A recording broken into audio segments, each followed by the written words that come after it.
Hey, School Bus here, doing an Ace Tanker video today on the Strv 74.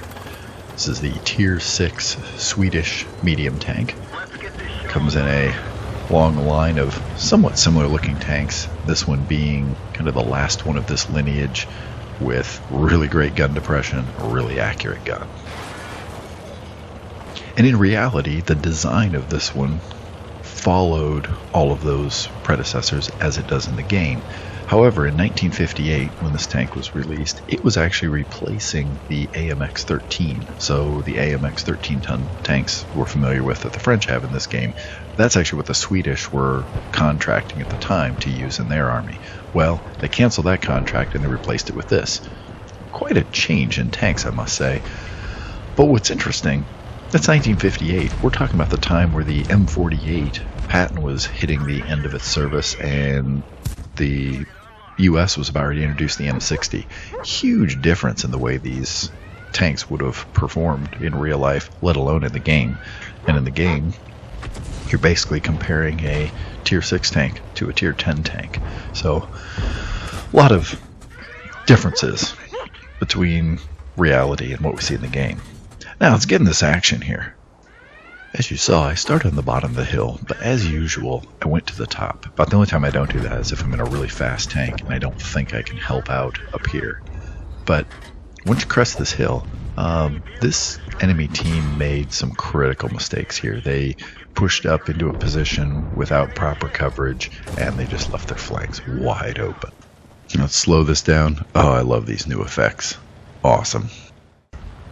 And generally, I think tactically moving from the lower area up here, taking over this field, putting an overmatch in this area, that is the key to winning this game. If you can own this top left quadrant of the map, and it doesn't matter which side you start on, if you can own that, you will most likely win the game unless you do something dumb once you've won.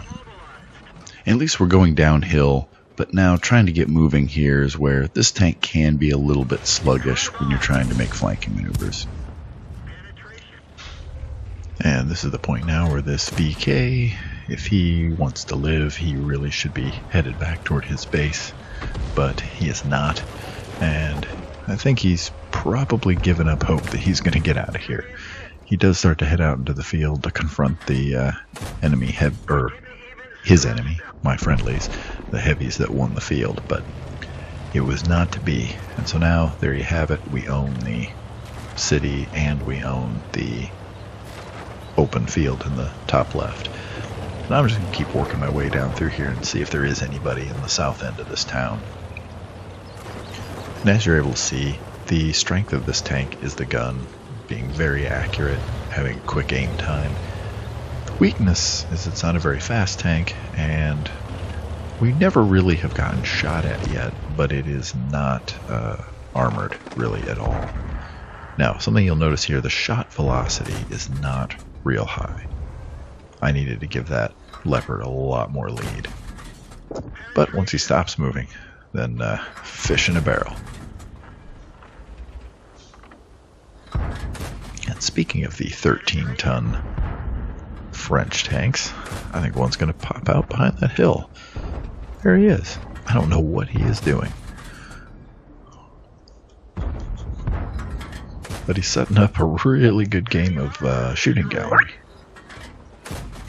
So a bit more history on this tank. It was actually replaced by the Centurion 1. The Swedish army apparently decided they wanted to go back to buying other tanks from other countries, and so they purchased the Centurion 1 as the replacement for this. So there is some historical accuracy to the Primo Victoria. I doubt any of their tanks looked like that, nor did they probably have a rock band driving it around, but the tank itself was actually used later on after this tank. Which does leave it that I find it odd that they put the Leo as the tank to follow this, which is kind of a weird tank when you think about what the Leo is like, being a fast, maneuverable tank, and then you go to the Emil 1, 2, and Kronwagen. Those three make sense to me, but the Tier 7 almost needed to be a nerfed Centurion 1, in my opinion. But it wasn't my decision to make, so I guess I can't really throw stones at it. They also wouldn't have probably found any other place to put the Leo in the lineup. So back to the game here. I was really hoping to get my 6th kill on that Artie, and I didn't. And so now we have the slow task of climbing up this hill.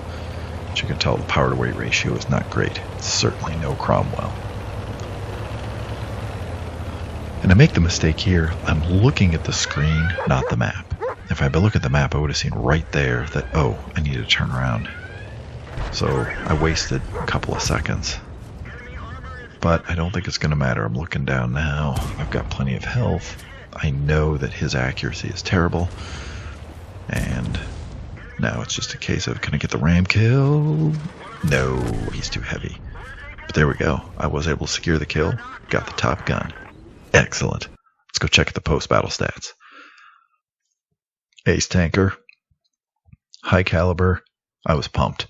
This was actually the last game I played before I was going to have to go on a work trip for a week. So this was a really good game to hang it up and step away for a week. So I hope you enjoyed that. I sure enjoyed playing that round. If you like the video, please click that like button.